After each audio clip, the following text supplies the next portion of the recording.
All right, y'all, here we go. Back again.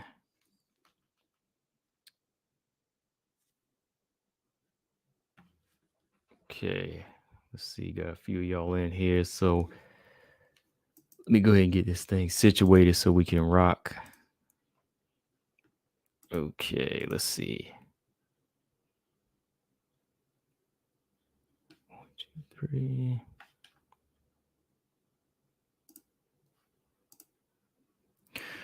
All right. Gonna get this thing going at about the 2-minute mark. Just let a few of y'all come in so we can these upcoming fights this weekend. And just some other news as well. All right. So let me see. Yeah, we got how many more cards we got this month? April 16th, April 23rd, and April 30th. Yeah, so we loaded up with cards, man. Yeah, man. I keep forgetting next weekend is Lemos versus Andrade, too. Wow. I keep forgetting that. Dang. Let's see. Marcus Bell in the building. All right, I got about 87, 8 of y'all up in here. So let's go ahead and get into it, man. Welcome back, y'all, to another live stream. So, a few things I want to talk about over the past few days. I've been checking out and Twitter land, IG land, a lot of stuff going on out here. So a few things I just want to run down. Of course, it is fight week. Got 3 WMMA fights on this card. Not like major fights, but there's some good ones. I think some of these fights should turn out to be some good ones. So we're gonna talk about that. I'll do my picks on that last. First, I want to go ahead and get this in. Kay Hansen. Let's go ahead and talk about Kay Hansen. I mean, we all knew this was coming. Kay Hansen just got cut. No longer with the UFC. Parting ways with the UFC after her performance this past Saturday. And that leaves her record with the UFC 1-3. 1-3. And this is one of the things that I seen coming. Mojo, what's going on? This is one of the things I definitely seen coming, because usually if a fighter is not only losing, but if they continue to have trouble making weight, and they put themselves in this situation and put their opponents in this situation, then more than likely they're going to cut you. You know what I mean? It's like 2 out of 3 of those things. You get popped, weight, consistent L's. You know what I mean? That's what happens. That's what's going to happen. Those 3 things, getting popped out, get you out of there faster, though. All right. So Kay Hansen, she's out with a record of 7-6. Let me see. Yeah. Only win she scored was almost 2 years ago against Jinyu Fry. And that was a fight that she was still, I'd still say she was almost losing that fight. She was getting pieced up in that fight. I was picking Jinyu Fry to win that one. Jinyu Fry had good moments in that fight, but it was like, whoa, Kay Hansen's not really showing us this like big deal in it. Like she's not looking like the real deal. So what happens? She goes on to her next fight, Corey McKenna. That fight was a little bit closer, but she still lost. Right? Next fight, she moved up to 125. What happened? Moved up to 125, gets dominated, ragdoll. She thinks that's the weight for her. That doesn't work out for her, right? So boom, gets another chance. 3 months later, moves back down to 115. She says that's the weight for her. Loses to Pierre Rodriguez. Granted, that wasn't like a great performance by either fighter, but still, man, it was like the day she was supposed to show up. Not only did she move down to 115, say she was gonna move down to 115, but she misses weight. Right? She misses weight. So you got to be like, yo, okay, we're giving you a lot of chances here. This might not just be for you yet, So in my opinion, it was the right choice. It was the right choice. Kay Hansen is only 22, and I think the UFC was thinking that they could just kind of capitalize off this energy that she's bringing, the look. Of course, she's got the look the UFC likes, the demographic wants this type of look. So they were so quick to, snatch her up. I think they snatched her and Jinyu Fry up at the same time, so they're looking at that. They're looking at her followers. She's got a decent following, over 100,000 followers on Instagram. And, she's bringing some type of traffic into the game. But there's only so long that they can ride with you on that. It's still about making a statement. Because if you're racking up losses, even though you have a big fan base, I mean, you're going to kind of make the company look bad, right? You're going to make the game look bad. So they can't just let you continue to stay signed, racking up a 4 or 5 fight losing streak. On top of that, missing weight. You know what I mean? You can't do that. You can't be doing that. So they said you got to go. And like I said, man, it ain't no thing, man. I talked about it the other day, man. 22 years old. If she gets cut, fine. This ain't like the end of her career. I mean, she wasn't really, to me, UFC level anyway. Like, I've seen what she could do in Invicta, but it was always hit or miss. It was still like a work in progress. She could bang out a couple of wins over here. Then all of a sudden you lose to a few fighters on this side. You know what I mean? So she was never really ready for the UFC. And aside from her having the following, I was honestly thinking, like, why were they so quick to sign her though, man? Like, why would you be so quick to sign somebody like this, but y'all continue to, pump the brakes on like fighters that win the belt, like Tanisha Tennant? I could always keep bringing that name up, like I've been bringing up over the past year and some change now. People ask me why ain't she signed. I'm like, well, I mean, what is it the UFC is looking for, right? Granted, Tanisha's following ain't as big, but I mean, what she'll bring to the game, skill wise, is what 135 needs. See, 115 never really needed Sam Hughes. I mean, not Sam. I was looking at her picture. Kay Hansen. They never really needed somebody like Kay Hansen. Like, oh, we got to get this fighter in here. We got to get her going. We got to get this one here because she's gonna bring a big statement. No, it's never really been like that, right? Like I said, I used to look at some of her fights in Invicta, and I was like, okay, I'm impressed for that level, but I was never like, yo, y'all need to sign her because she's never really been making big statements like that. So it's not really a loss for the strawweight division, and it's not really a loss for her, in my opinion, because at 22, you can just go right back, rebuild. You're at the perfect age where you know what you can do, what you've been doing wrong, what you can improve on, because it's not like if you're 35, 36, that's different. Yeah, you can say, okay, I messed up here, but I'm so far into the game and how I am and bad habits that it's harder to change. But at this age, it's easier to change. If you want it, if you really want to, you still got time on your side. So when they signed her at 22, I was like, oh man, I don't know about this. Like, this was just kind of out of left field. It was just like they needed a card filler. But like I said, if y'all want to do card fillers, go ahead and grab Tanisha in there. Throw her in there with Myra Buena Silva, Wu Yanan. You know what I mean? One of these 135ers where she can break in. Y'all keep putting these fighters like her into the contender series, which they don't need to be. So it is what it is with this situation. I mean, it's like Liana Jojua. Liana Jojua, same deal with her. Wasn't ready. Has some good skills, but just wasn't ready for this level. So you know what to do. Go back to the drawing board. And I think Liana Jojua actually got a fight coming up. Let me see what organization she's fighting for. Hold on. Liana Jojua. Let me see. Yeah, she's 20. Yeah, she's a little bit older, 27, but still. Aries. Oh, she's fighting for Aries FC now, which is where she needs to be. Aries FC. That's where Liana Joju is going. And her fight is at 134. Maybe she's going up to 135. Why don't she just do 135? So Liana Joju, if she having trouble making 125, just go to 135 now. Right? But yeah, man. Let me see here. Let me pull up the comments. Yeah, Marcus. K Hansen, wasn't ready.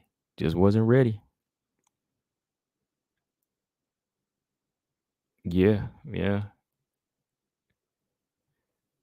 I think Sam Hughes will follow Hansen out if she doesn't get a win. Yeah, hopefully she can get a win. I rock with Sam Hughes. She cool. Definitely, like her style. But it's just you gotta amp it up for the UFC, man. You just gotta go in there and put that work in. Hopefully she can do that. Hope so. Focus CDS, what's going on? So yeah, man. Let's jump to the next one. I don't want to spend too much time on that. Let's talk about the big one, man. Another match I called. Why don't they just hire me as the matchmaker? Let's talk about this fight. Let's go ahead and get into this one here before we talk about what's coming this weekend. I mean, this fight here. All right. I mean, we only got we less than 2 months away. Aaron Blanchfield and JJ Aldrich.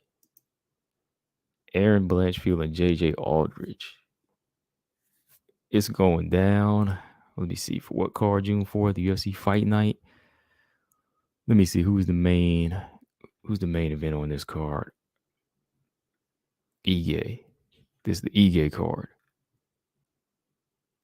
And Calvillo's on this card. Oh yeah, we'll talk about that too. Calvillo, Nina Azaroff in a minute. Here, hold on. But yeah, I like this one. I call for this fight.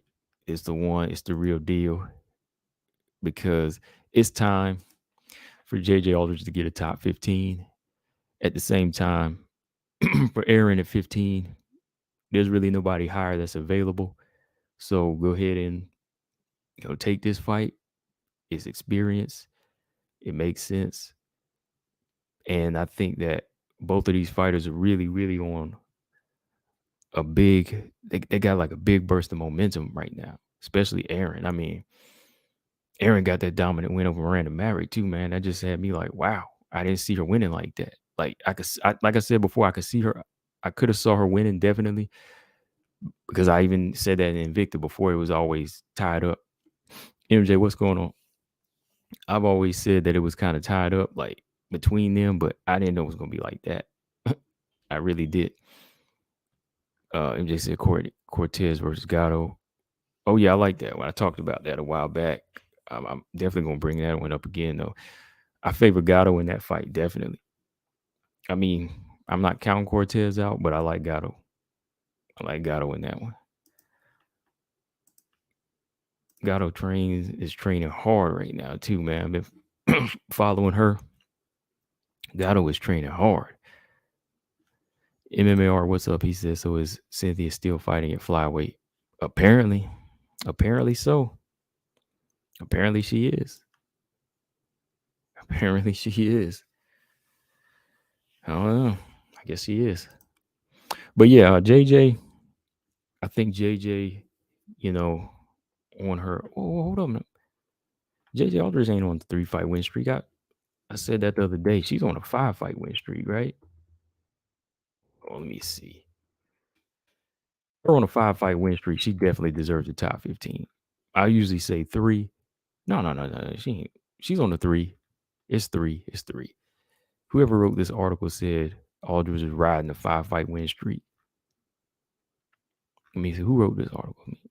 I don't want to put them on blast, but I'm just saying, yeah, whoever wrote this article said Blanchfield will enter the contest against Aldrich riding a 5-fight. Oh, they mean Aaron Blanchfield's riding a 5-fight win streak. Got you. I guess it was the way it was worded. Yeah. Blanchfield is on a 5-fight win streak. Aldrich is on a 3-fight win streak. Which, yeah, if you get 3 fights in the UFC, 3 dubs in the UFC, unranked, you deserve your top 15.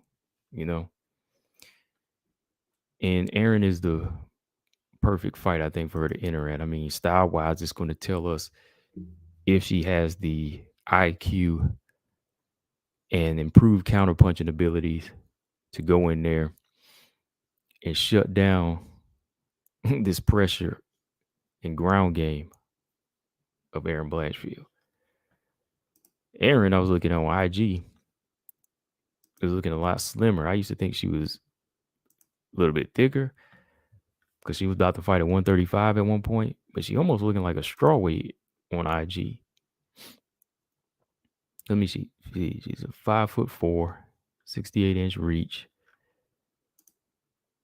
And JJ is 5'5" with his 67-inch. Okay, so JJ's like 1 inch taller, but JJ always had that slimmer frame to me. But when I'm looking at Blanchfield now, like on IG, she looks a lot slimmer here. Yeah, she looks a lot slimmer. Well, yeah, she's only 22, so yeah, she probably wouldn't have any trouble making 115 though. And I know some of y'all talked about that. She probably wouldn't have trouble making 115. Maybe so. So you got 15 of y'all in here. Make sure y'all hit that like button. Like always. All right. Straya said, "What's going on?" He said Aldrich called out Blanchfield at the post-fight press conference after she beat Jillian. Glad the UFC was listening. Right. Finally, they're giving somebody a fight, you know? Hold on. There we go. Blanchfield is definitely a big name here for, I mean, a big test for, and vice versa. You know, I think Blanchfield right now, that pressure is something, man. Like, and that's what I was saying in my video the other day is that the pressure that Blanchfield brings, it probably will push her to top 10 because, or it could even if she was 115, because this is what we're saying Mackenzie Dern needs. You know what I mean? Mackenzie Dern, she needs that ability to wrestle and take fighters down. You know, I don't think that's where Dern, you know, she kind of gives herself problems in fights. You know, she's always looking for the big punches, or trying to jump in there and just run at you. Whereas I think Erin Blanchfield, her ground game is almost as good. I mean, she's a black belt as well in her jiu-jitsu, you know, but when you look at her approach to a fight, she's all about mauling and picking, you know, getting those right takedowns and picking you up or, you know, slamming you, you know, getting the right trips, looking at her foot placement. You know, I think that Erin, you know, she definitely gonna be a problem. Like, and I think that's where JJ Aldrich might have trouble here. You know, the minute she locks on her, you know, this ain't like Demopolis, this ain't Jillian Robertson, you know, those fighters that, you know, she could kind of shake off. Like her takedown defense is gonna have to be on point. But most of all, her counter punch is gonna have to be on point. You know, keep that separation and don't really get into a clinch with Erin because Erin's gonna be coming at her. And the thing about Erin is her strikes are straight down the middle. They're not wild and loopy. You know, and I don't think her footwork is really off balance. Like when she sets up head kicks, you know, she's very, very dangerous. Just that pressure she applies to fighters. So it's gonna be a good fight, man. JJ definitely has a chance. And looking at it now, early on, can't help but lean a little bit more towards Blanchfield, but it's not too far off. Like it's close 50-50 because you never know what JJ is gonna bring in this one. I mean, she has been getting better as a fighter. I don't know. I'm kind of questioning my 50-50 though, because I'm kind of questioning the 50-50 because sometimes but sometimes JJ has that trouble with stepping on the gas, you know, letting that killer instinct go. And if she don't let the killer in her go, man, it's gonna be like you'll get walked on. You will get walked on, right? So I'm definitely wanting to see this. Like I said, it was a matchmaker for me. Matchmaker Monday fight I wanted to see. less than 2 months away, so we don't know. Fingers crossed, anything could happen, right? Hopefully this fight don't get canceled. All right, let's see here. MMAR said, maybe, but remember how Tatiana was struggling against Nina. BJ, what's going on? He said he thinks Cynthia beats Anzarov. So let's talk about the fight. High five, what's up? Stamina, what's up? What just said Shevchenko versus Courtney Casey's postponed. Yeah, I heard about that. Yeah, knee injury, right? I see Jocelyn Edwards. She's been training with the Shevchenkos. That's good. I hope it's rubbing off. I hope it is rubbing off. Jocelyn Edwards, you can't go wrong with that. I mean, she's still into the camp, so I mean, she's part of it. She hasn't bailed out like it's too much work for her. Hopefully, Jocelyn Edwards she sticks it out, and she can pick up some pointers from the champion. Seen her just about in every group photo with Valentina. So yeah, hopefully Jocelyn Edwards is picking up some things there. Who else is in that camp? I think Jocelyn Edwards is in there. Let me see. Jocelyn Edwards. Who else is able to stand in the fire with Shevchenko's camp? Let me see. All right, let's see. We got Antonina, Jocelyn in this picture. Not very many women in there. Yeah, not a lot of women in there. Just Antonina and Jocelyn Edwards. I give Jocelyn Edwards a lot of credit, though. I mean, she's hanging in there. She's been in them for a while now. Oh, hold on. There's somebody else, though. They're training for Singapore.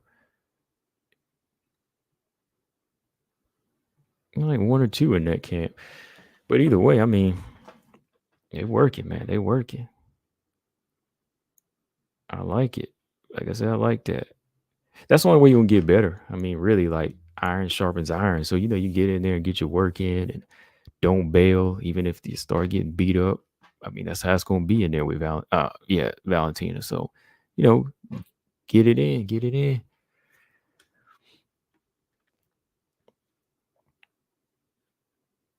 MJ said a Bellator fighter was training with Valentina. Yeah, I think I saw the picture. I can't remember who she is though. Yeah, I rarely see that many women in there with their camp. Rose had taken up some pointers during that camp, I think for the Joanna fight. But besides Rose, fighters like Macy, they tried their luck. They didn't stay that long.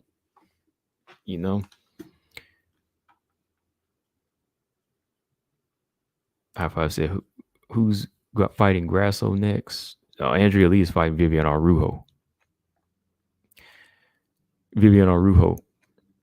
So Grasso ain't fighting her yet. Grasso need to fight Manon. That's a good fight. Manon and Grasso. I mean, the outcome, but I'm just saying. I mean, we never know what's going to happen. So I favor Manon in a fight with Grasso. I'm just saying. But it's still a good fight that prove her next level toughness, if you ask me.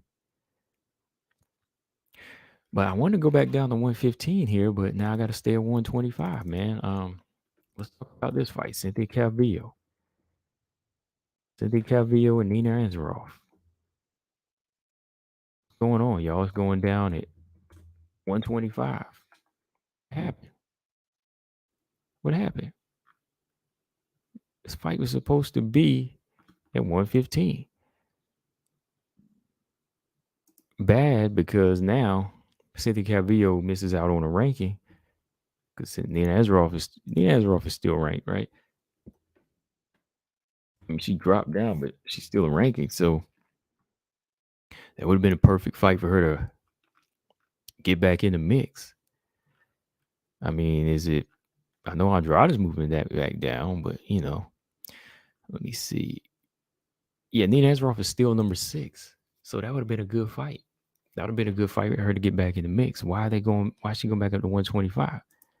Was it difficulty in weight? You know, is it just for this one fight? But if it's just for this one fight, that's still no good because now kind of mess up your chances of getting into the rankings, which that would have been a good fight to get in there, right into the mix. Probably wouldn't have jumped in at number 6, maybe entered in at number 10 or something like that. And that would have bumped up Lamos to number 9 or something like that.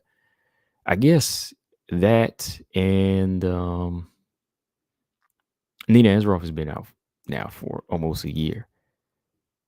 So we can't just blame Calvillo here. I'm not gonna do that. I'm not gonna blame Cindy Calvillo. I know what she said, but some things change, so I'm not gonna blame her. I mean, look at the opponent across from her. Nina Ansaroff talked about going up to 125, so we have to look at that as well.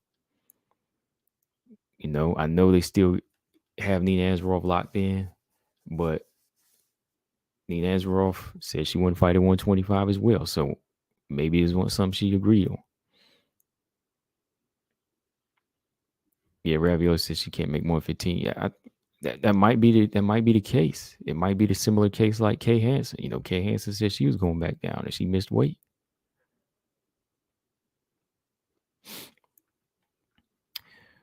High Five said Chikagan may pull out and Grasso replace her to fight Manon.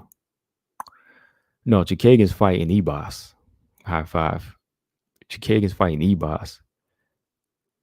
And Manon doesn't have anybody right now, so you could make Manon and Grasso. That was my point. You could make that fight because Chikagan and Ebos are fighting. And I doubt Chikagan's going to pull out. Like, she rarely pulls out of fights. You know, I got to give her credit on that. Like, I don't see Chikagan pulling out. Chikagan's not going to pull out. Even if it is an Ebos fight, she ain't going to pull out of that fight. But yeah, Grasso can fight Manon right now. They same turnaround time. They just fought on the same card.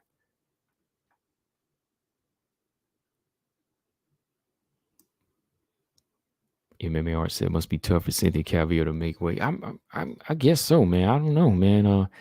Like I said, I'm not in her body. I mean, from the outside looking in, you think that she would be able to make the weight because you know some of these other fighters make it, like Joanna and you know Marina. You know those big tall fighters make it, but that's their frame, man. Like maybe it's just their game plan and how they execute their discipline. Like I said, I don't know her, so I'm not really going to go in and just blame her because I know Nina wants to move up. You know, Nina wanted to move up. Everybody's trying to move up. Tatiana, Grasso. I guess there comes a point where some of these women are done trying to kill themselves to make this weight. So if it's really going to do damage to her body, I mean, you can hang around and flyweight there. I mean, it's not going to be good. You know, it might not be the best physically when you get in there matched up with these sharks outside of Nina, but we'll see. I'm gonna give Calvillo the edge, just an early look here. You know, I think that we still have to look at style wise. You know, come on. She was in there with Andrade and she was in there with Andrea Lee. Like Andrea Lee's a much more committed striker to, you know, she's a much more committed striker compared to Cynthia Calvillo when it comes down to how they plant their feet, how they fire their jabs off. Calvillo can throw some combinations, but you know, she's more of a straw weight. You know, even in the punching power and the strength, but like Andrea Lee's a big compared to her. Much stronger, much longer. And then the Calvillo fight. I mean, then the Chikagan fight. I didn't really expect her to go in there and take Chikagan to the ground and do any damage. Really, like after a minute, when I thought about it, reality set in, and I said, "Nah, she ain't gonna beat Chikagan like that." You know. So Chikagan, Andrade, all of them fighters, yes, she'll lose to, but even Nina Ansaroff at 125, I think she could beat that. I think she could beat her. Just off of the styles too, man. Like Ansaroff is not really like the hardest puncher either. Her stand-up game is okay. You know, her leg kicks are solid. But It all depends on what type of shape Calvillo's in, man. Like mentally. So I don't know, man. Let me check these. Let me check this activity here. Let's see. Nina Azaroff. After that Mackenzie Dern fight, yeah, April 10th. That don't seem that long ago. But after a 2-year layoff, comes back against Dern, goes on another year layoff. Really, really, really, really, this fight is. This ain't JJ Aldrich versus Blanchfield. I'll just tell you that right now. But I just hope someone makes the right choice after this fight is over. You know, whatever that is, which I don't know. It all just depends on, the outcome. High Five said Nina just wants money and stays relevant. She's not hungry. Yeah, I don't really think she got the hunger like that anymore because she hadn't been at 115 too long. And I mean, she hasn't been 115 like tearing it up. Been a lot of chilling. 3 years off in between the last fight. So we had a 1 year plus that 2 years before the Dern fight. So MMAR says she'll be much better shape. Yeah, I think she'll be in much better shape than the 115 fight, but we'll see. We will see. Zalman said, Wu Yanan can't handle pressure and panic shoots. Myra Buena Silva by front choke. If Myra Buena Silva pulls the trigger. If she pulls the trigger. And this fight's at 135, right? So yeah, Nina versus Cindy Calvillo at 125. We'll see where it goes. I mean, I really don't see either one of them. Whoever wins the fight, I really don't see them making a big splash. Even Azaroff, I don't know how big of a splash she can make. Because then there's still Jennifer Maya. There's Andrea Lee. Those fighters like that, I think, would give her all. Well, Andrea Lee, I don't know. I won't say all kinds of trouble, but and maybe even Jennifer Maya, I can't even tell you that at this point. Like, I don't know if she would be that much trouble for a veteran like Nina. But, she's trouble for more like the lower half. Jennifer Maya, that is. Lafayette, what's going on? Lafayette, I watched that Lubin fight, man, and Fundora fight again. I was like, man. Lubin, his face did not look the same, man. That was sad. It was sad, Lafayette, man. I was like, whoa, Lubin, man. This guy, Fundora, is no joke, though, man. For a 6'5" boxer, he is killer on the inside. His uppercuts are crazy.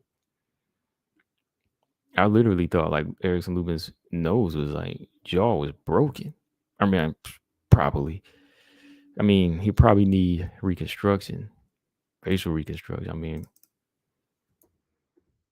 Sort of swelling's gone down by now, but that bridge of his nose, man, it was messed up, man. Way his jaw was swelling.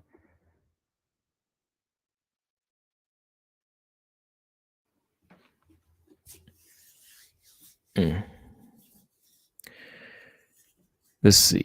Brian Williams said Calvillo is making a huge mistake. She needs to be at 125. Look, I agree. I just don't know what's going on with her. So I can't say it's the best move because I'm not her. From the outside looking in, it looks like that's where she needs to be because she can't hang at 125.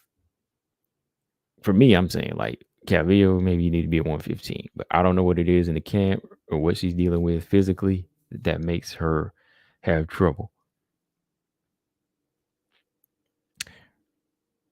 Ravioli said I read his jaw was broke. That fight was brutal. Okay, yeah, I could tell the jaw was broke. I could see the jaw was broke for sure. Lafayette said he needs surgery. Yeah. For real, like I didn't think it was just something he'd just walk away from and let the swelling go down at all. Oh yeah, we got Errol Spence and Ugas this week, Lafayette. I know you gotta check that out. I got Spence, for sure. Well, Ugas are gonna make it competitive, I think, for the first few rounds. Don't count Ugas out.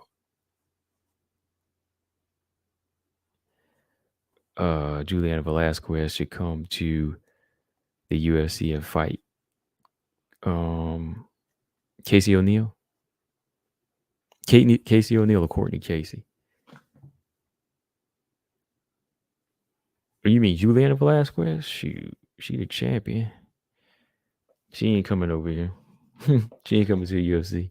Maybe she could go over to the UFC and do if she jumped into the top 5 or something. Oh yeah, I got Stan Yossis too. You got Spencer Stan Yossis. Yeah, I got Stan Yossis. Like Stan Yossis is still a work, but that kid has some potential. Yeah, covered one of his fights before, just because I happened to turn it on. Who was he fighting? Delorme or something like that? No. What was it? Yeah, it was Delorme.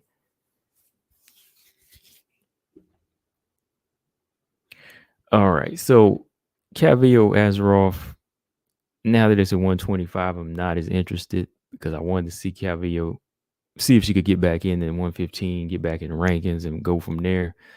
But we'll see. Let's jump to some men for a minute here. Colby Covington and Hamzat. I want to talk about this fight real quick. With Covington, he has his choice of names for Hamzat. Crazy. But I think after looking at Lafayette, I think Vasquez beats Casey. Lafayette, you mean Juliana Velasquez, right? Yeah, because Juliana Velasquez beats, you mean Juliana Velasquez and Courtney Casey, right? Because, yeah, I agree on that. Yeah, I definitely think Juliana Velasquez, like, even though she's Bellator, I mean, she's a Bellator champion for a reason. Yeah, I think she would beat Courtney Casey.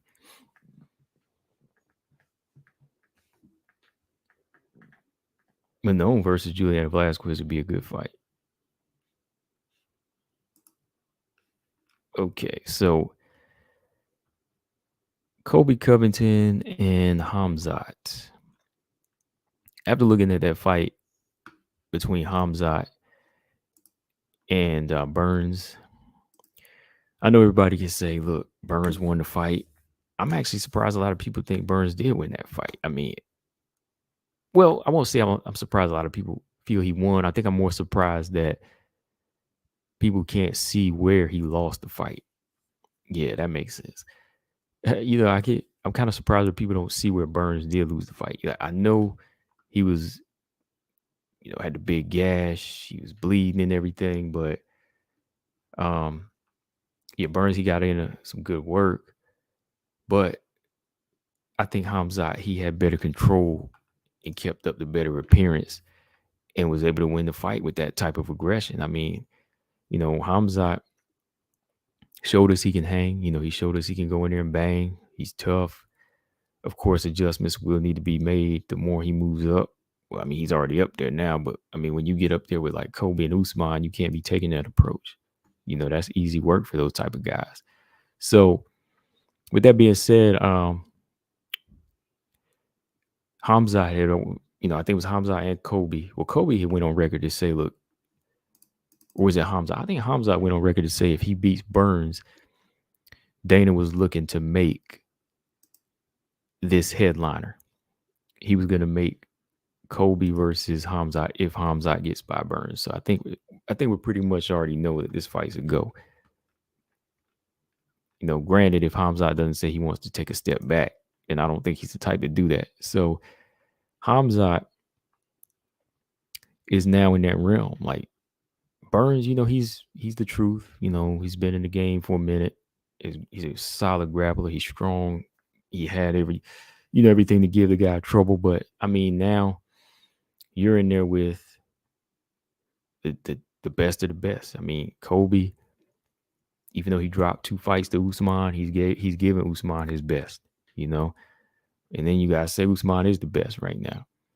So Hamzat, his whole approach to this fight with Kobe, it's got to be a different mindset. It can't just be storm forward and hope to knock the guy out or think I'm going to pick this guy up and just slam it. Yeah, he can wrestle. Yeah, he's wrestling. Yeah, but Kobe's also a good wrestler. But I think Kobe has a better, even though I don't really care for Kobe Covington, I mean, see, the guy is tough, durable. He's got a gas tank, and I always appreciate a gas tank. I think Kobe Covington is that guy that has a good understanding of putting his striking and stand-up game together with his wrestling. You know what I mean? So I think that's going to be problems for Hamzat. I think the only thing that might really be an issue here for Kobe is just that size. When I look at Hamzat, I see a middleweight. Am I the only one? But granted, if the skills are there for Kobe Covington, he should be able to go in there and even outwork this guy. Outwork him on the feet. Avoid the big shots, take away the power hand. I think Hamzat's pretty good at, switching his stance up, but that only works on your average fighter. I think that just kind of works on your average guy that wants to stay in front of you. They won't know which way the power is coming because you're switching southpaw to orthodox. But if Kobe's really good at taking his time and picking his shots, you might see him going there outworking Hamzat. I don't know. I mean, could it be like, for WMMA fans, would it be like Hamzat, Kobe? Would it be like Chikagan and Arujo? Or like Chikagan and Andrade? Will Hamzat be in there like Andrade, and will he like bash him? The guy that's just throwing light shots and high volume that can't do damage. It'll be that type of fight. High Five said, Hamzat's coaches scolded him as he seemed to be too emotional. He's not fighting smart the way he did before. Yeah, I meant to put that up, man. I was going to post that up because they was yelling at him. He could submit Kobe in the first round because Kobe's a slow starter. Contrast. Yeah, Hamzat's got two emotional fighting bums.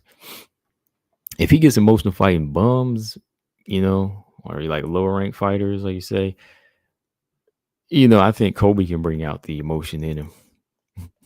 Yeah, I think, this is Kobe Covington. And when you get to that level, I don't see Hamzat really being calm, cool, collected in there with a guy like this. So he might be able to take him out of his zone. Let's see. Covington said, Muhammad accuses Kobe Covington of avoiding fights. He hasn't fought no top 5. Boy, they are going in. He said Kobe's not fighting tough fighters. Muhammad said he's fighting Masvidal, 2 losses. Woodley, I think he's trying to pick and choose his way to a title shot. I don't know, man. Kobe Covington's pretty tough. I mean, there's a couple fights I want to see him in there with, but I don't really think he's picking and choosing. He said he hasn't really beaten legitimate guys. Well, I mean, that's still not going to tell you what he does against Hamzat or what Hamzat does against him. I mean, Hamzat's been skyrocketed too. He's been skyrocketed up there as well. So we can't say that's going to be like a big factor here.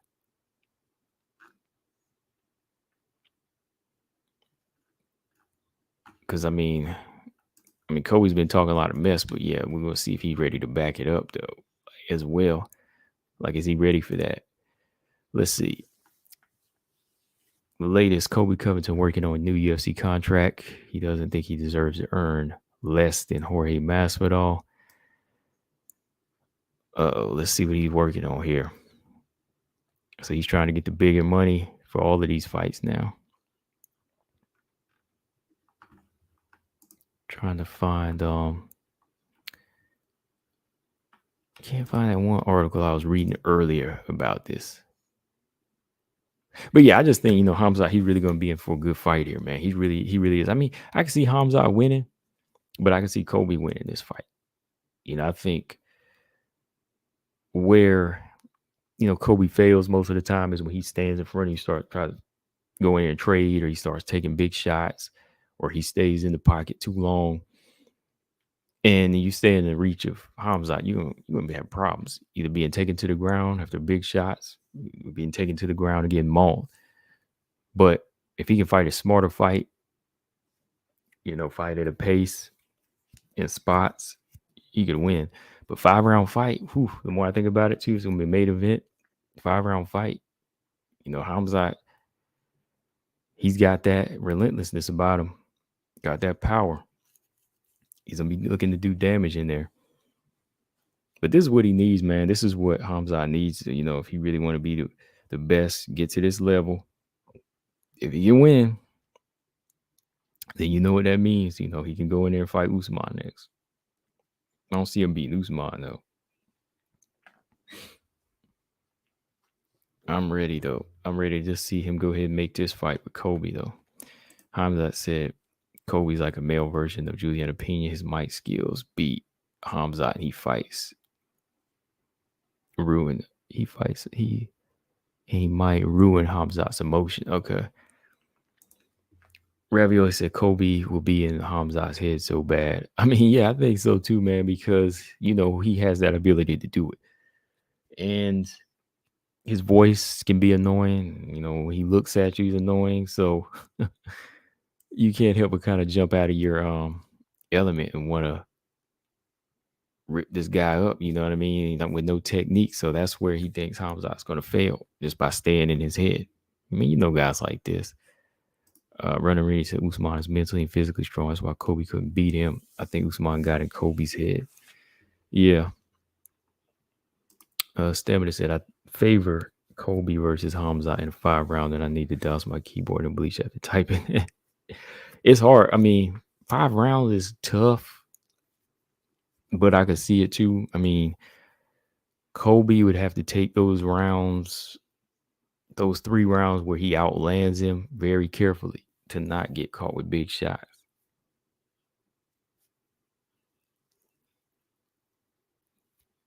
You know what I mean? I think Burns is more dangerous than Kobe. Burns is more dangerous than Kobe. More dangerous.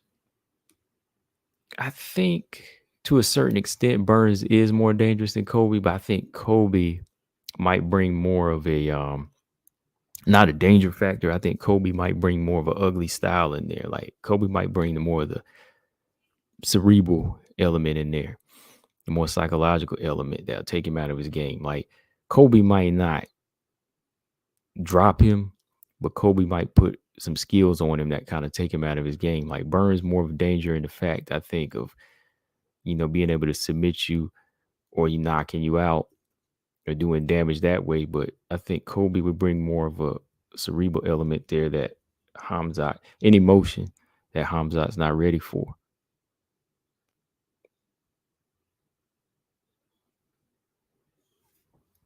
I think more of his look is going to be the problem too. How he, how he just approaches this fight, and how the body language of Kobe's going to make somebody get shoved here, and they're going to start pushing each other. I can see that happening. But I'm going to talk more about it later. The more and more they get close to it, I want to keep it moving. All right, it's fight week. Let's go down these fights. Stamina said, I think a lot of Kobe's trash talk is trash, but not in the way he intends to get lost in translation.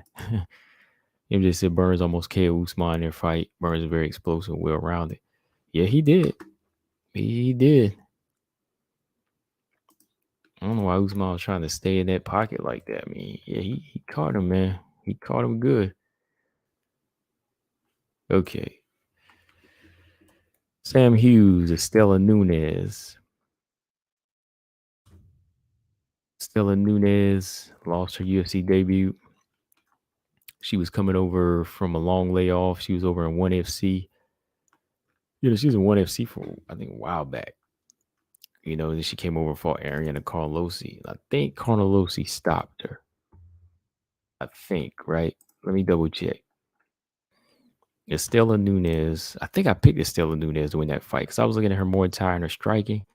boy, did I make a mistake. Carnelossi went in there and gave her work and put the rear naked choke on. I remember now. Okay, yep.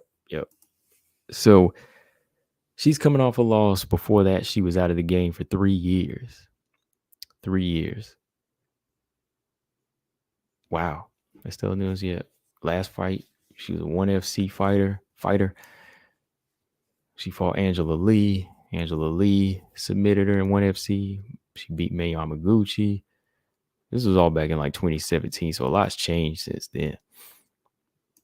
So you got her making her comeback since October against Sam Hughes. Sam Hughes, been in LFA. Challenge for the belt. Dropped that fight to Demopoulos. Fight she was I feel like she was winning. Bounced back with the win. That was back in 2020. Since then, she's been in the UFC at 0-3. So this is definitely a must win. This is definitely a must win for Sam Hughes. I'm just being real. Definitely like Sam Hughes. As a fighter as well. But this is a situation like Kay Hansen. Kay Hansen lost her last 3, so hopefully Sam Hughes, she can step it up here, step up her game.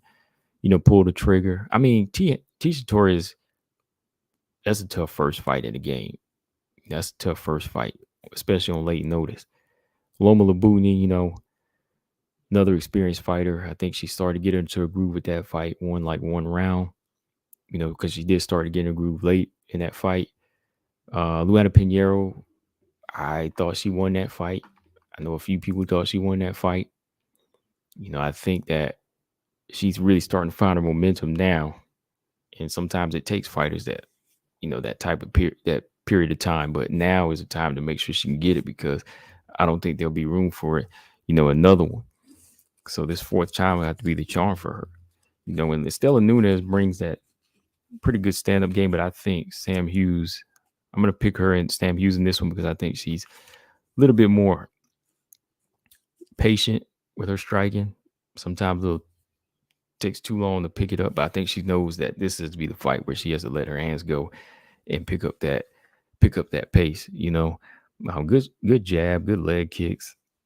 It's just a matter of pulling the trigger with her. I think we've definitely been working on her takedown defense, and her wrestling's been looking better. So she should have all grounds covered in this Estela Nunes fight. Estela Nunes, she still brings it. But like I said, she's just been inactive. Inactivity might be a big part here, but I'm definitely not counting her out. But I'm gonna go with Sam Hughes in this one. This was on the prelims. Let me see. Who else is on this card? Let's see. Oh yeah, 135. Lena Lansberg and Penny Kianzad.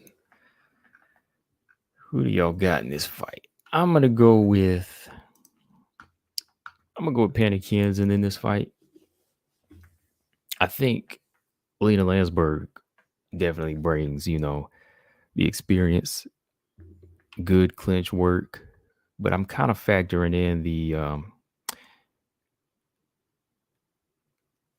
just looking at Lena Lansberg. Sometimes I don't see her making a lot of good adjustments in fights. I don't see her making the best adjustments. I mean, she did what she had to do in the Macy Chason fight. She won that clearly. I was surprised. I mean, how she was able to just like clinch her up and get this type of work in. But I think that Penny Kianzad, I think she has a better approach with her stand-up, for this particular type of fight. I think her boxing will be a problem. I think her clinch game is good as well. I think she's definitely been getting stronger. And I think her momentum is, I'm just looking at her momentum as far as her training and everything. She's lost to a fighter like Rocky Penix. Hey, you got to get, everybody loses to her except the top level fighters, right? Like Holman Nunes, right? Rocky's been beating a lot of these up and comers. But before that, she was on a pretty good win streak. Alexis Davis, Sarge, Betch, Jessie Jess. So, she's been beating the lower level bantamweights.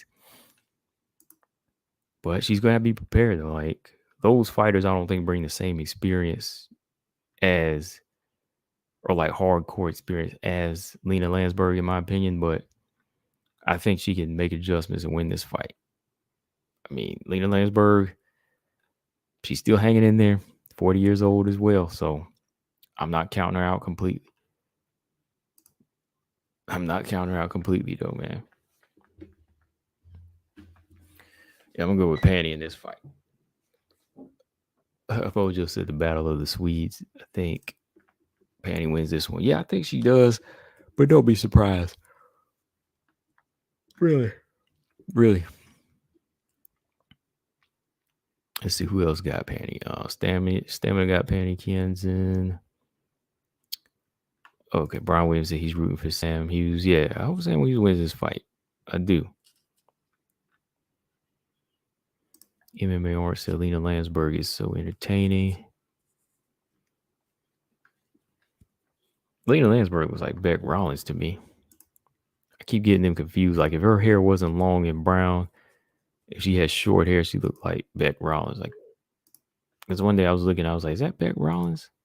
Y'all know she does kind of look like, they do kind of look alike. Lafayette says he's going for Panty. Panty's tough. Brian said, he loves Panty, but Lena is good when she's on. Yeah, she is. She is. I think the one thing with Panty is that, she really needs to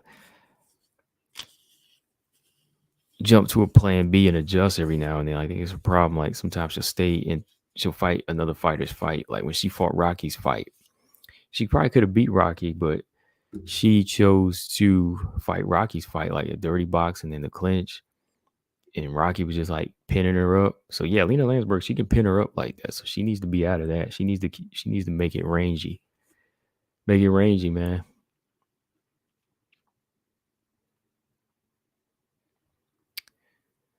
MJ said Lena Lansberg called out GDR a few years ago. Oh man.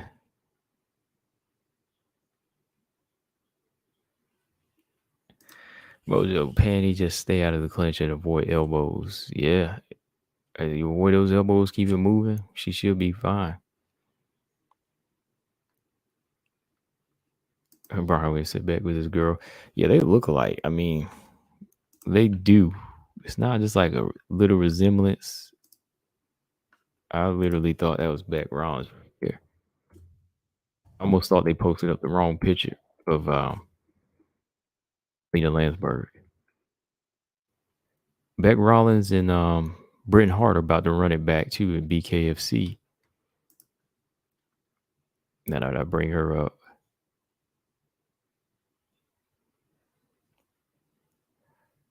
Like that's Lafayette said, Lena wants Aspen Ladd after Panty. She better not worry about Aspen Ladd right now. She better get past Panty Kianzad because I think Panty Kianzad gonna be bringing it. She gonna be bringing all she can handle. Panty ain't playing this time, man. She's in a position where she's got to work. Like time's gonna pass her by. I mean, she lucky in the top 15, but she's got to start making adjustments. Brian said Panty needs to learn to adjust. If she can't do that, she can't make some noise. Yeah, like the Rocky fight was the best example of that, man. Like I was rocking with Panty in that one, but I was like, oh wow, like you let it go whenever you let Rocky get you in the clinch like that. There's just so many moments that it could have been hers at a range because she had the hand speed to beat Rocky. She had the boxing to beat Rocky, but Rocky said, you know what? We fighting in the clinch. I'm stronger than you here, and you ain't gonna do nothing about it. Yeah, we're talking about that, MJ. Yeah, Shevchenko fights postponed for now. Knee injury. Straight said can't wait for next weekend's card. Oh my goodness. Andrade, Lemos, Barber, and De La Rosa. Oh my goodness. Oh my goodness. Those two fights right there. I'm like, I can't wait. We got to do a breakdown on Andrade Lemos, y'all. 5-round fight. Oh my goodness. That's a good one. Both of those are gonna be good. Zama said Lansberg has only clinch work. She has zero distance tools. Yeah, and if she has that, okay, right? That's all you say. That's all she had. But hey, remember, she did beat Macy Chase on with that. So we can say, okay, this is all she has. But it's up to the other fighter not to get into that realm, right? I know that's all she has, but it's been working. So you stay away from that. Aspen Lad looked so bad in her last fight. He said, "How's this girl in top 5? She looks scared and hesitant all the time." Yeah, I don't think she needs to be in top 5. Yeah, Beck Rollins is a boxer. Like, I've always liked her boxing, but her as an MMA fighter, I just didn't really see it there. So when she went to bare knuckle, I was like, yeah, this is where she needs to be. It's too bad she hasn't fought that much. What was her last fight? Like 2 years ago in bare knuckle box? No, Britain Hart. They're running it back. Let me see. When are they running it back? Hold on. They don't even have it posted up here. She hasn't fought in BKFC in like 3 years. She hasn't fought in Bellator in 2 years. Oh wow, she been chilling. She ain't been BKFC in 3 years? Dang. So where she fought Britain Hart, that was almost 4 years ago. Jeez. Oh wow. MJ said Melissa Gatto versus Tracy Cortez. All right, let's talk about that fight a little bit. I love this fight too, man. Like, the closer we get, I'm gonna be hyped up. I'm just trying to keep my composure because it could get canceled. I'm loving it, man, because first off, Melissa Gatto, she is looking like one of those fighters I'm talking about that's not just gonna be title shot ready, but she's gonna look like she wants to be a problem for Valentina. Now I know that's still a long way because she ain't ranked, but something about her approach is kind of scary. She is kind of scary. Yeah, Melissa Gatto is a bit scary to me. I mean, what do you think, MJ? I mean, since you bring this fight up, like, what do you think about Gatto and Cortez? Like, what's the difference between these fighters? Like, Cortez, I see a good fighter there at 9-1.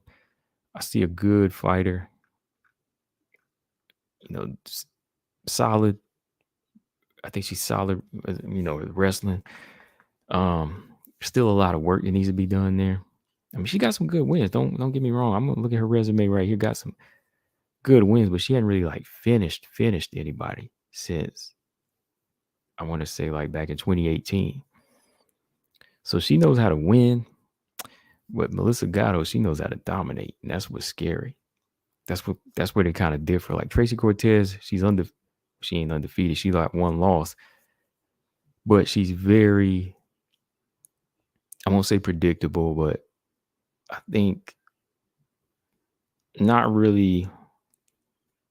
I don't really see like a spark in all her fights where she goes in there and looks to break somebody's will and stop them. You know what I mean? Like, let's see.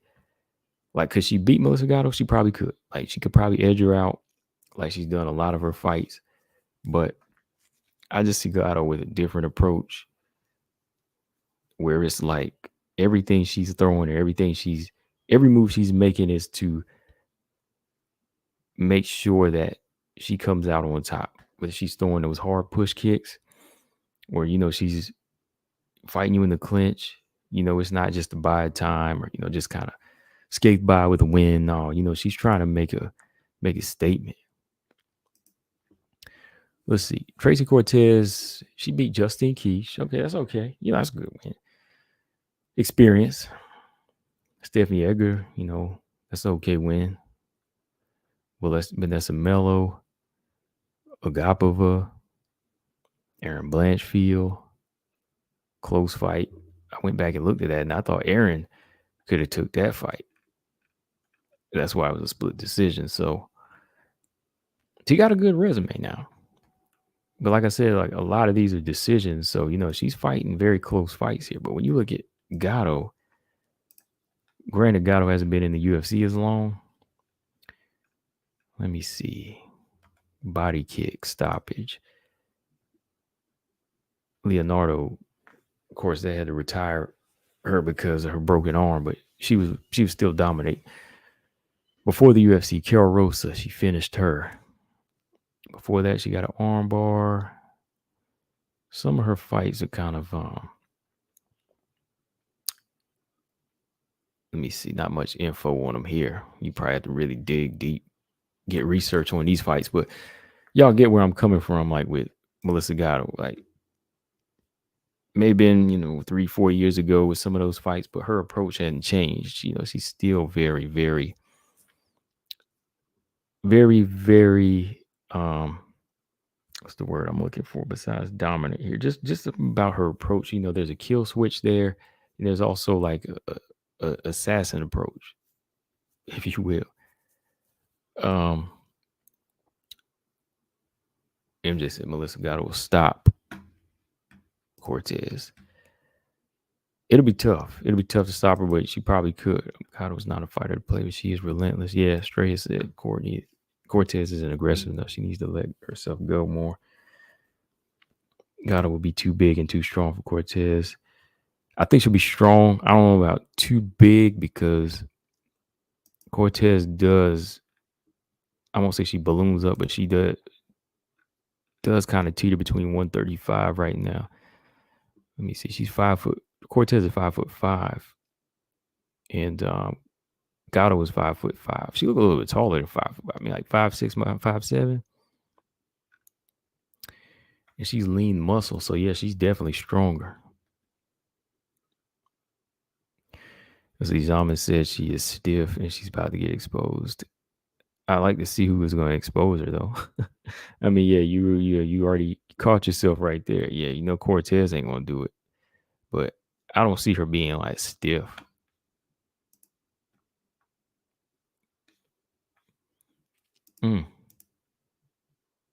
Yeah, early look, I think it's going to be very, very, it could be competitive like the first round or so, because, I'm not going to count Tracy out. Tracy finds ways to win now.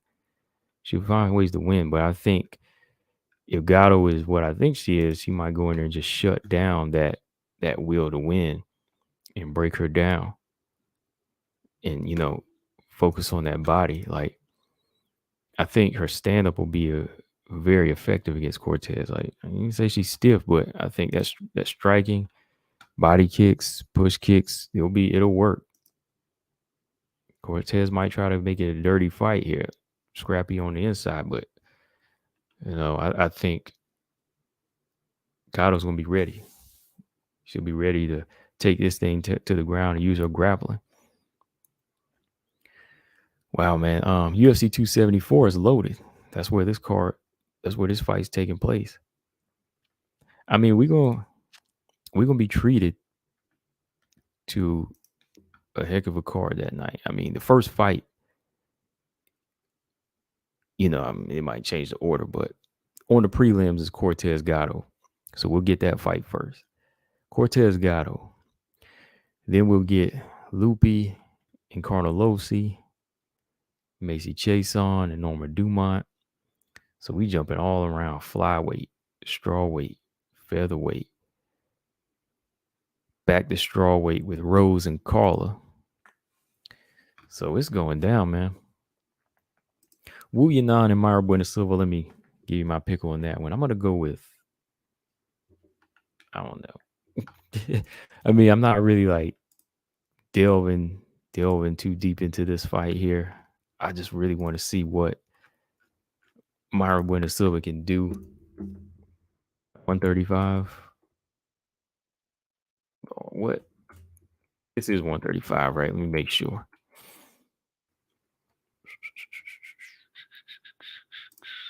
Let's see. No catch weight. Let's make sure here. It's on the main card. Yeah, 135. Okay. So 135. We'll see if this helps Mayra Bueno Silva, her strength and her approach. Let's see if she has the power to do some damage here. I mean, she's pretty scrappy and tough at 125, but I want to see if she can do the same damage here against somebody like Wu Yanan. Wu Yanan, tall. He's like 5'8". They got her listed 5'8". She's big. She's big. So she's gonna be a big target there. I can see her trying to want to put some pressure on Marbuena Silva, but I think Silva has a better ground game here. I think Marbuena Silva has a better ground game all around. And I'm gonna go with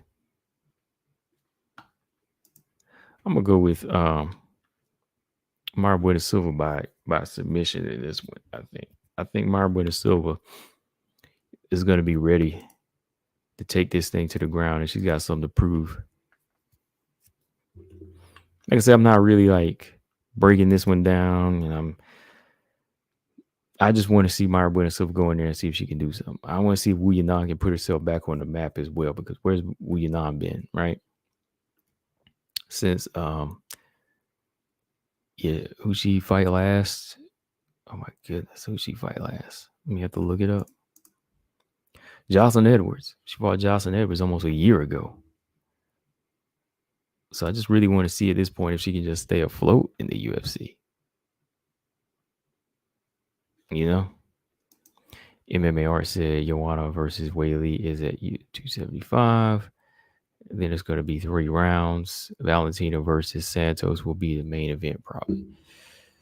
Let me see. No, I think the main event is that Glover Teixeira fight. Oh, you saying if? No, it's not. It is at 275, but Glover Teixeira is the main event, and the co-main event is Valentina Santos. They still don't really put women as the main event on pay-per-view cards, only on the UFC Fight Night cards. Hence, next weekend we got Lemos Andrade as a main event. No, not at all. Not at all. There's no way Weili and Joanna's gonna fight higher than Valentina. Valentina's already the co-main event. I mean, there's nothing on the line with them two. And she coming back after almost 3 years off. 2 years off. Yeah, this is Glover Teixeira and what's his name? Prochazka. However you pronounce the name. He's the main event. And Valentina, title fight, that's the co-main event. So more than likely, Weili and Joanna, they'll be the third fight.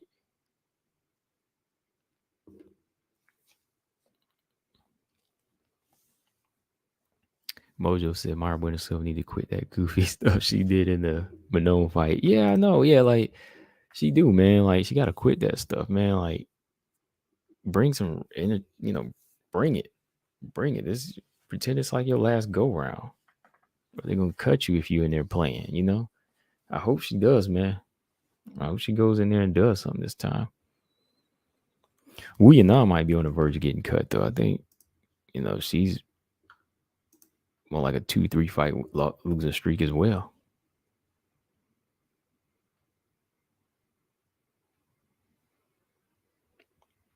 Mastermind said only Rousey got to be main event. Pretty much.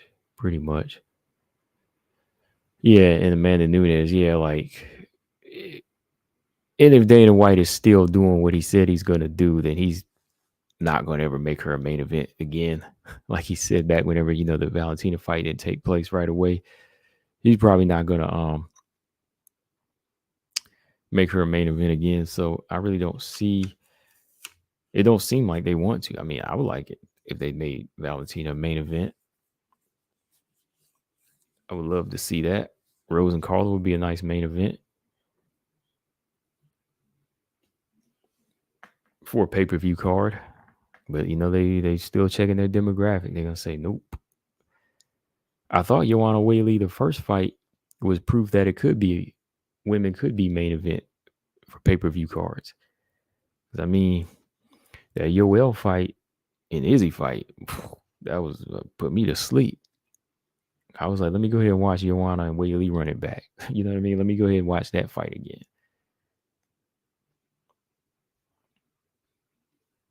But yeah, that's the lineup.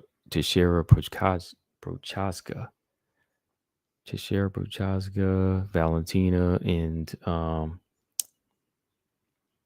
Santos.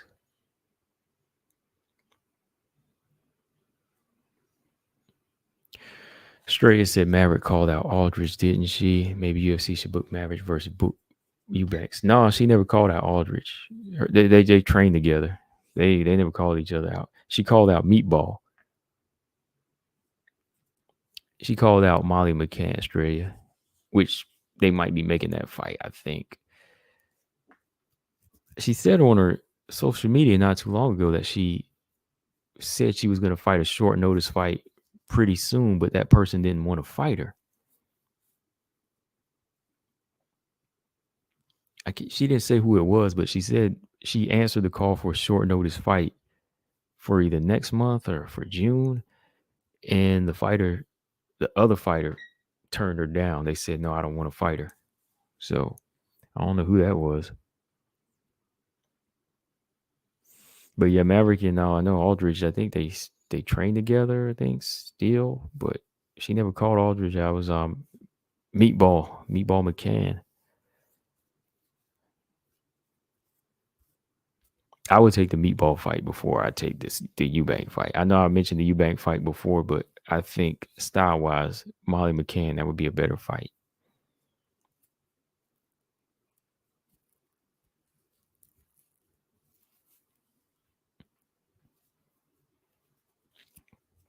Yeah, I hope they book that fight. That's a good one.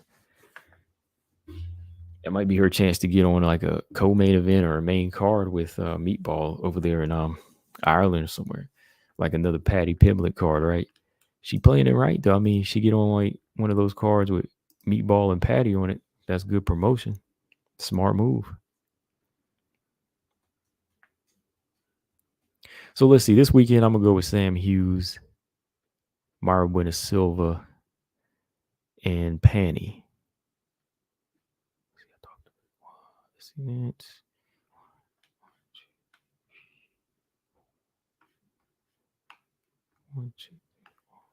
Yeah, okay. Yeah, I'm gonna go with Sam Hughes, Mara Buena Silva, and Panny Kianzad this weekend.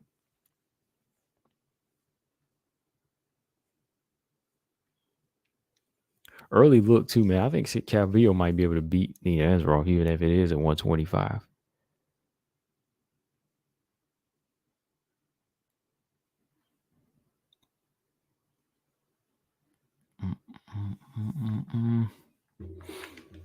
Let's see here. I'm just about done. Mastermind said Amanda did not get a main event after she pulled out that first title fight with Valentina. Nope. Yeah, that's why I said she ain't never getting another one now, because if Dana White is sticking to his guns, he ain't gonna never get another main event.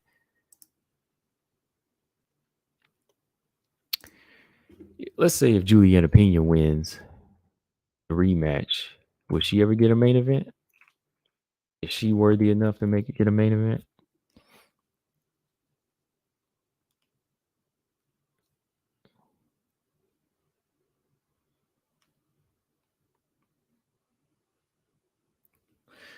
Like, she's, good fighter. Juliana Pena's a good fighter, but I mean, did she have that it that'll give her a main event? I don't think so though. What do y'all think though? Mojo said, okay, he's got Sam, Panny, and MBS too. Yeah, that's who I got. Who do y'all got? Who are y'all's picks this weekend before we wrap it up? Final picks for this fight night card. Sam, Panny, MBS. That's what Mojo got as well.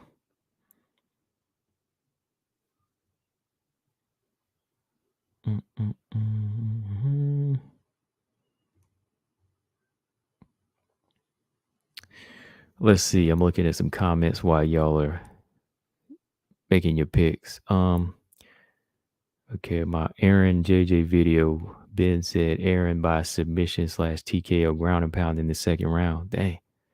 Blanchfield over Aldrich, huh? Marcus Bell said I had Blanchfield in this fight. However, JJ Aldrich is coming, meaning that since she hasn't tasted number 15, he expects her to come out better than last time. Yeah. Let's see. Bluebird says a good test for Aaron. Aldrich is an experienced, solid fighter with improved overall skills. That's true. Brian Williams said, let's go, JJ. Okay, he know where he coming from. Let's see. Claude said, if Blanchfield wins this, she'll be closer to getting that fight, to whom she refers to as the hype train, Shevchenko. That's funny. Shoot. And she still got to worry about the Andrea Lees and the Jennifer Myers.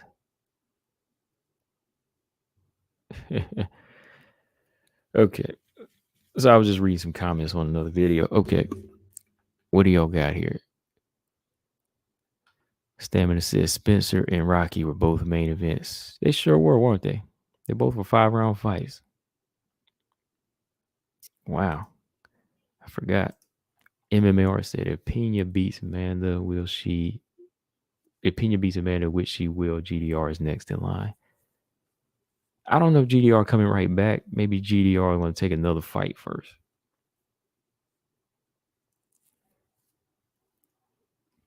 Let's see. Straya's got Estella Nunez because I want to see new blood. He has Estella, MBS, and Panny. Okay.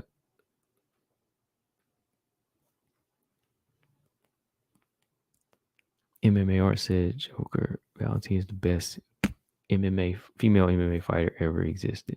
Oh, crazy. Ulysses, what's going on? He said, what y'all been talking about? Aaron and JJ Aldridge, talking about that fight. And who are your picks this weekend, Ulysses? Between, these 3 fights on the screen here. The 3 fights this weekend.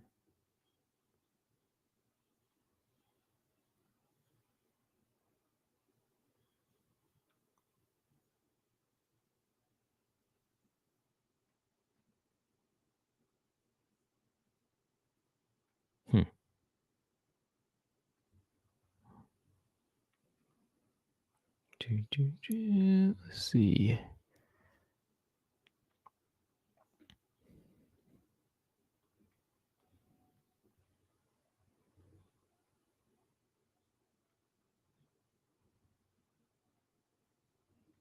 No, I'm still here. Ulysses says Sam, definitely. Yeah, it's a tough pick. Some of these. Well, Panny versus Lena's not too tough. It is kind of competitive, but I'm gonna go with Panny on that one. And I'm gonna go with Myra Buena Silva.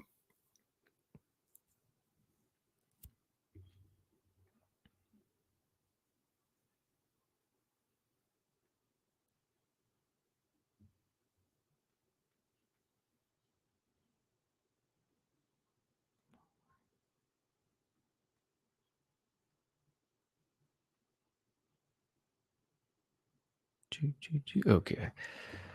Australia said, what are your thoughts on Barbara looking ripped? I'm not sure yet. It's kind of a good thing. It looks like she's on a mission, but big change for a big test might be dangerous. You know what I mean? Like changing the body type, but it could help her in the long run because maybe she changed the body type a little bit, come in ripped, lose a little bit of weight so she can move around, right?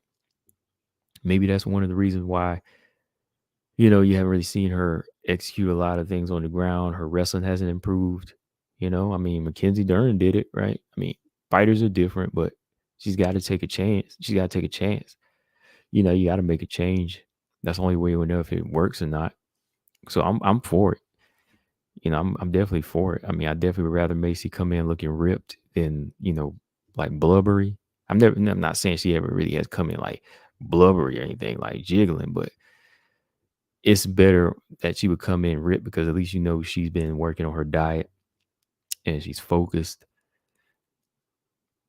and she's serious, So that's where I see it. I just think it's definitely going to put her mind in a better state than coming in looking the same. But hopefully she's been working on the right things too, as far as her skills. I mean, it makes me think though, like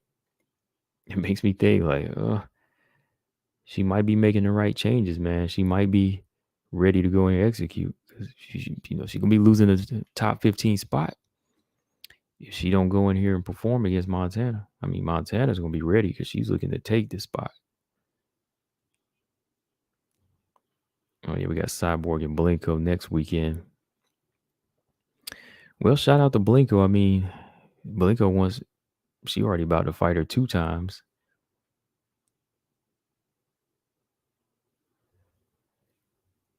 Brian said he's got Panny, MBS, and Sam, but I like Estella's chances. Yes, Estella's, I think that'd probably be the most competitive fight. Sam and Estella are going to be pretty competitive here. Panny and Lean Lansberg is going to be competitive too, though.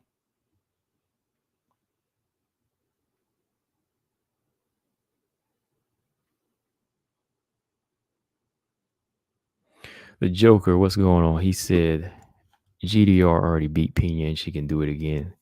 Yeah, I mean, where she came out of left field with that submission, I mean, I thought GDR going to knock Pena out because I picked GDR to win that fight. I'm trying to think, did I pick her to win that fight? I think I did pick her by a knockout.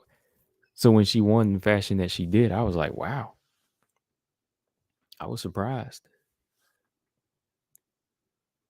I mean, guillotine, man. Put Juliana Pena to sleep. I mean, I don't see it happening in that fashion again, but I think GDR could definitely win, maybe a stand-up decision.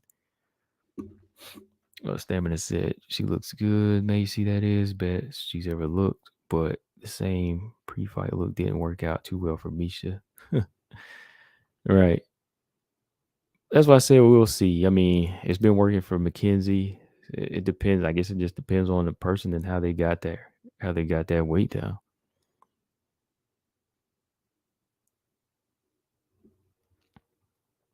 I want to see a good fight. I know that. I mean, Macy, Montana. There's gonna be an explosion. I mean, Andrade and Lemos. That's gonna be an explosion right there. We will talk about that fight next week.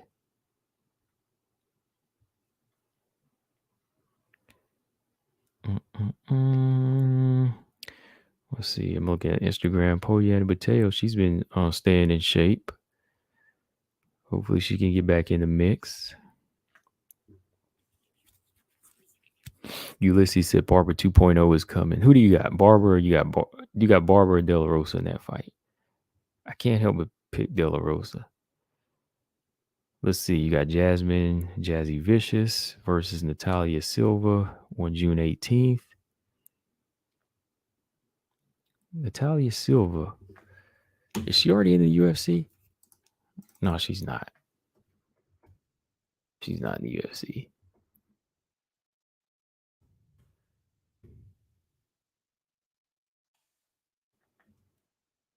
Yeah, because they don't have an official picture for her yet. They just brought her over. Who has she fought? She's like 12-5. That was Natalia Silva. She hasn't fought in over 2.5 years. Oh, she fought Marina Rodriguez like back in 2017.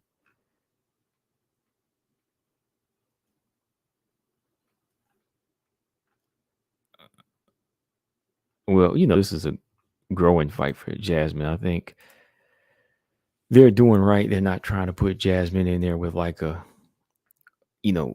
tough fighter like, some of the tougher ones yet. So they got to bring in the fighters for them to work with. Let me see. Ulysses said, honestly, he's got Montana. Yeah, I can't help but pick Montana in it. Stamina said De La Rosa better get it done. I mean, when you look at them, to me, they're both in the same boat. They can both beat the same level of fighters, but when they step it up, they lose. But the thing is, Montana has more tools. So if she don't use those tools in this fight, I'm gonna be very disappointed.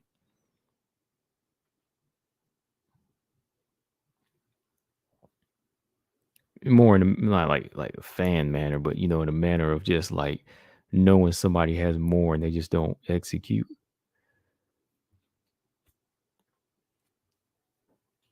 Stress that are hard to see Andrade Lemos going the distance. Someone's going to sleep. Yeah, somebody's going to get choked out or more than likely lights out. Choke out or lights out. Ulysses said he wants to see her break into the top 15. If Barbara smokes De La Rosa, BJ ain't going to be happy. Man, if she gets smoked, if she go out there and get smoked, I'm going to be like, well, here you go. Had your chance.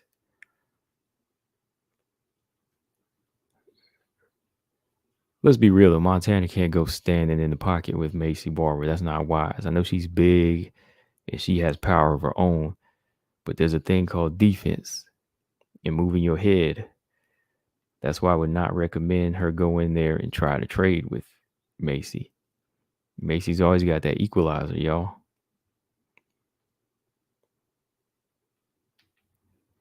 I'd be like, don't you dare go in there and trade with her just because you think you got a little bit of power. Because who knows, like I said, Montana, step in there. Macy, come over with top with one of them right hands.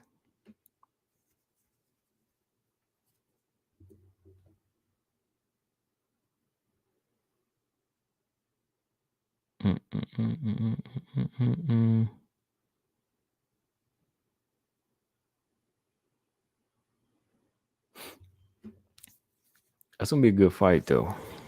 I'm curious as to what Macy's gonna bring that's different, if any. I'm just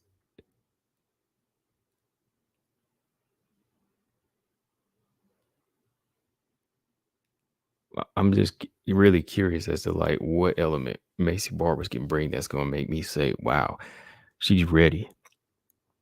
Because at least Montana does have a ground game and a wrestling game that can get her into the top 10. It's just a matter of execution with her. It's just really a matter of her going in there and just saying, I can do this.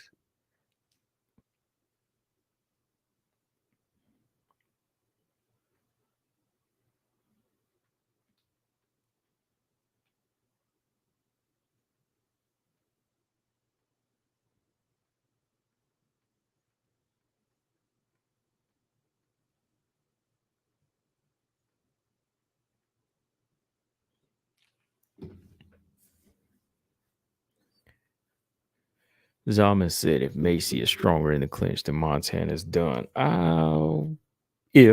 But what about on the ground though? What if Montana takes this fight to the ground? Like if she just trips her and takes her down and puts that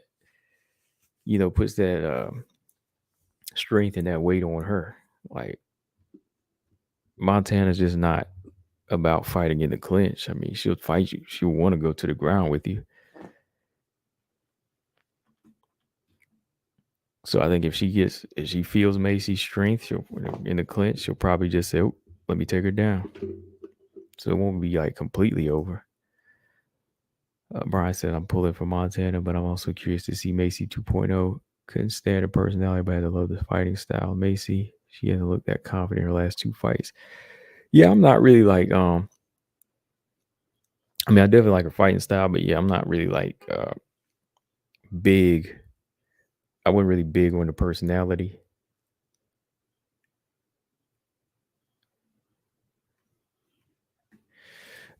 Straight, I can't find it. I mean, maybe the link didn't show up. Send it. Do you have the link here? Send me the link here on this. Right. Send the link in the chat because I went to my channel there and I didn't see it. Which video did you leave it in?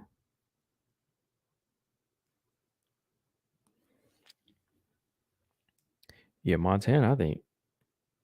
Montana's like, yeah, when she gets a grip on you, I think she's gonna be able to control.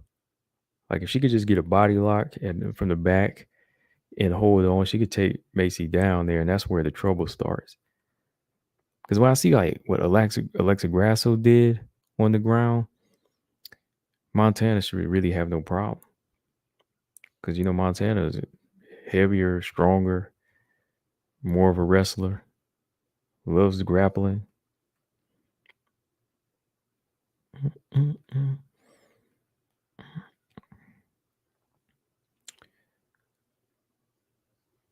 Yeah, let's see. We had a Bellator card this weekend on women's fights. Let me see, Straya. What video did you leave it on? I can't find it. Ugh, excuse me, yawning.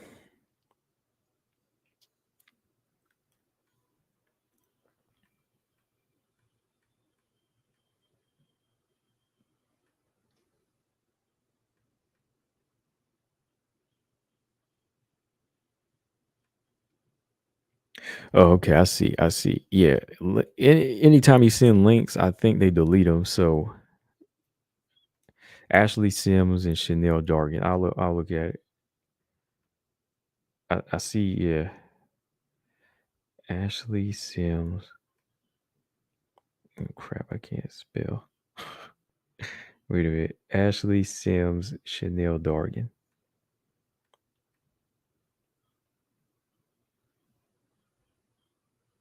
Sounds familiar. Chanel Dargan sounds familiar. Oh, wait a minute.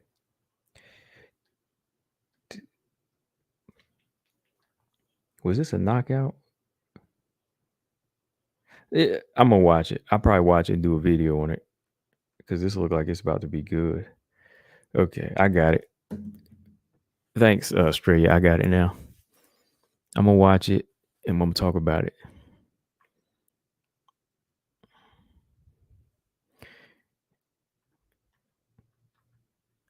Yeah, Ulysses, you missed that. Jasmine is booked against Natalia Silva.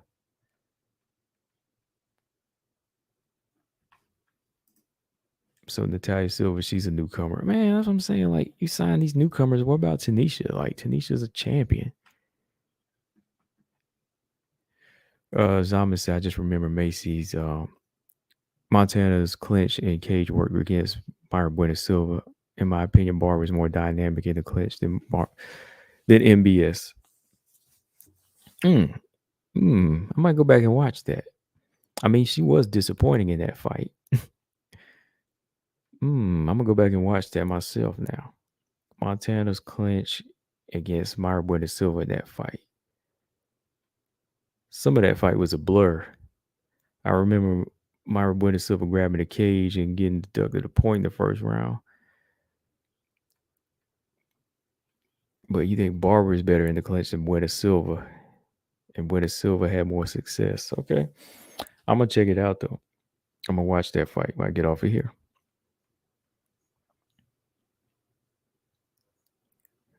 I'm already saying, like, how good did Barber do in the clinch with Grasso though? Like, I'm trying to think about that. Like, did she ever really get into the clinch with Grasso and have any like big success?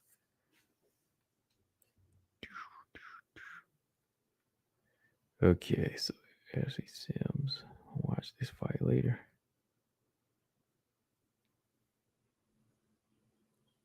What else? What else?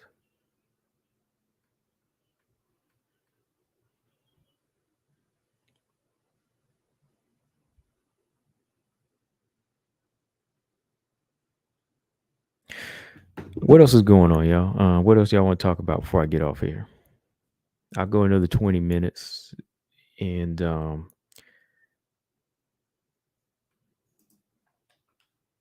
got a little bit of time. I thought I was gonna be behind here, but I'm not.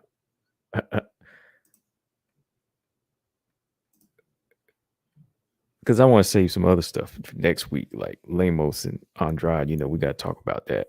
I'm gonna do a video talking about that. And Manon and Grasso, why I want that fight to happen. Zalman said Grasso is better clincher than Montana, in my opinion. Yeah, she is. Yeah, she is. I think on the ground, yeah, Montana's better. But yeah, I think in the clinch, Grasso really did nullify what Barbara did. So if you're thinking that Barbara's gonna bring even better than Montana, I mean that might be a problem. I might have to look back at that because I want to see. I already know that Montana is going to need. She's gonna really need to move her head in this fight. I mean, big and tough, but you really don't want to be a sitting target for these shots, man. Oh yeah. We talked about that tonight. Ulysses Gatto versus Cortez. Yeah. I'm going with Gatto right now, but it's gonna be a good fight. I still ain't even watched this Suarez interview when she talked about her comeback. I need to look at that. Barbara was ringing off the elbows towards the end of Grasso, as I recall, rattled her cage a bit, but not really otherwise. Yeah, I think she more so made Grasso just respect her because Grasso was worried about what's going to come.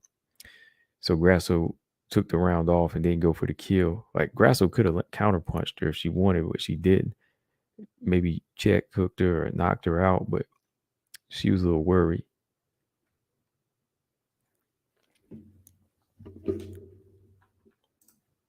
MMA, so I feel really bad that Tatiana has to just sit out and watch the girls. Yeah. Yeah, like Carla and Alexa Grasso. Yeah, man.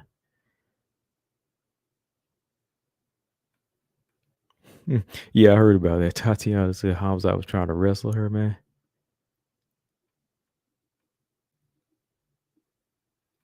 First of all, yeah, straight. First off, if Macy wants to win this fight, she can't be sitting back for 2 rounds.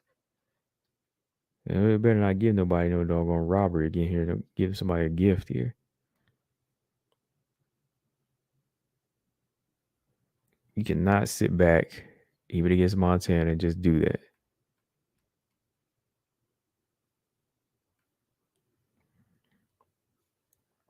Yeah, I heard that, man.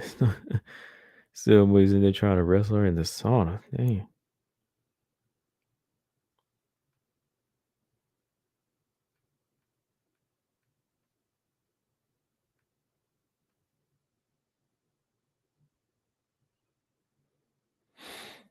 Let's see. Anyways, let's see. Paige Van Zant's gonna get another headline for BKFC. Wow.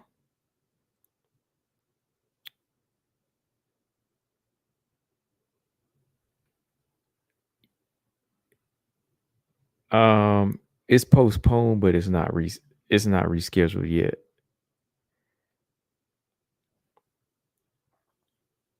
Right, Anthony and Shevchenko, it hasn't been rescheduled yet.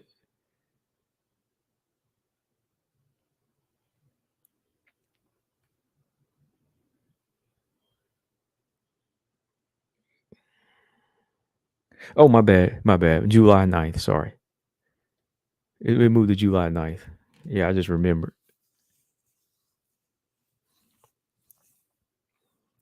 Let me pull the article up because I'll probably talk about it again. Yeah, Shevchenko injured, fighting Courtney Casey, moving from April 30th to July 9th. Yeah, Ulysses, July 9th.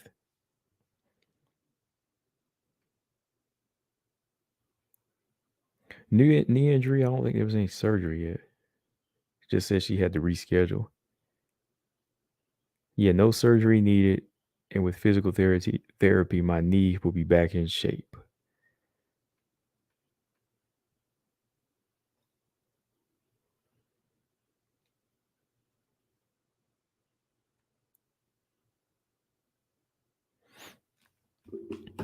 What else we got? Let me see. Stamina said Macy out here talking like she's coming for another finish. Can't get those by sitting back or taking rounds off. Yeah. I mean, she Didn't get it by sitting back against Jillian Robertson and JJ Aldrich, but I mean, why she start sitting back with the other fighters? I mean, I know why. I mean, she knew their skills was on point for real.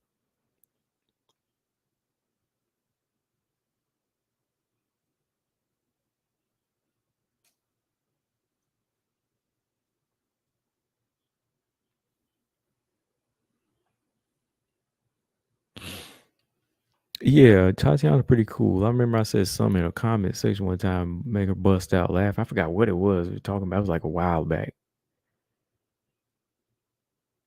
I can't remember what it was. Something she posted about a dog or something. Brian said, I really think Macy is going to be more confident with her improvements and she'll be more active early on. I mean, yeah, she's got to be active.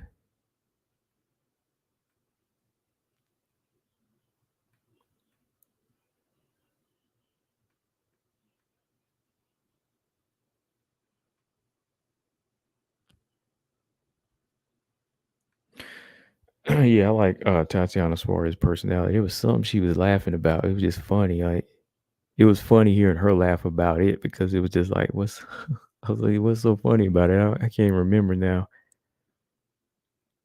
I know she said she wanted to come back and fight Andrea Lee. It was something that she was laughing about. I was like, wow. As I always said, Antony has had multiple knee surgeries in recent years, and she's about to go full pilot.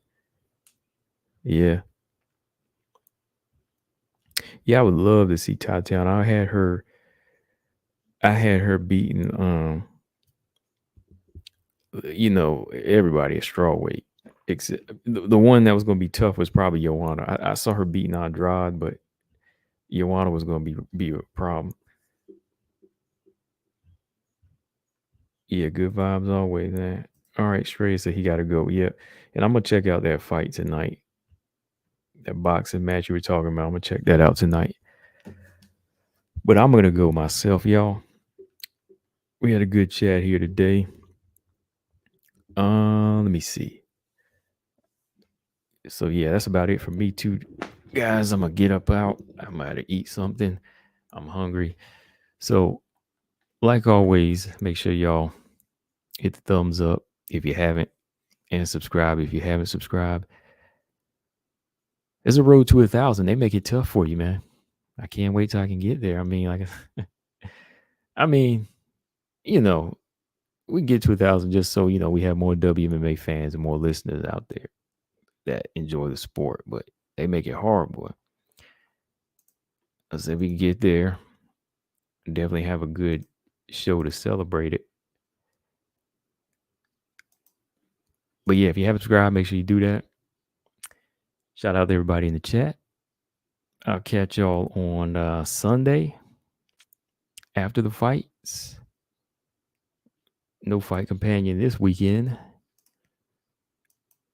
Will it be a fight companion for Lemos Andrade? Probably. Probably. But with that, Combo Breaker 99, I am out. Subscribe. Peace.